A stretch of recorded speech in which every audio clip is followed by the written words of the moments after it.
তাহলে আমরা যেটা বলি কথা রাখি, এটা বিশ্বাস করেছেন তো?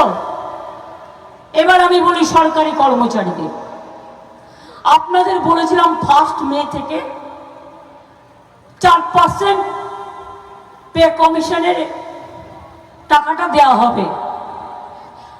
1 মে মানে অ্যাকচুয়ালি টাকাটা আপনারা হাতে পাবেন 1 জুন, তাই তো? অঙ্কে তাই বলে, কিন্তু আমি তো আপনাদের দিদি হই, তাই আমি কি করলাম, আমি স্টেট আলোচনা করে আমরা এটাই ঠিক করলাম, এটা তো অলরেডি বাজেটে বলা আছে, আমরা 1 মে থেকে টাকাটা দেবো না, আমরা 1 এপ্রিল থেকে দেবো। তাহলে আপনি যখন 1 জুনে গিয়ে টাকাটা পাবেন, তখন আপনি ওই এপ্রিলের মাইনের সাথে ওই যে টাকাটা বাড়তি সেটা আপনি পেয়ে যাবেন। অর্থাৎ 1 মেতে আপনি মাইনে পাবেন 4% দিয়ে বেশি, সেটা 1 মে থেকে পেতেন, এটা কাউন্ট হবে 1 এপ্রিল থেকে। কি খুশি কি খুশি না? খুশি কি খুশি না?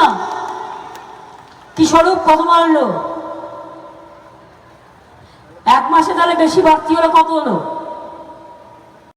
অনেক বাড়ে। যাক, সবার মুখে হাসি থাকুক, আমি এটুকুই চাই, আর কিছু না।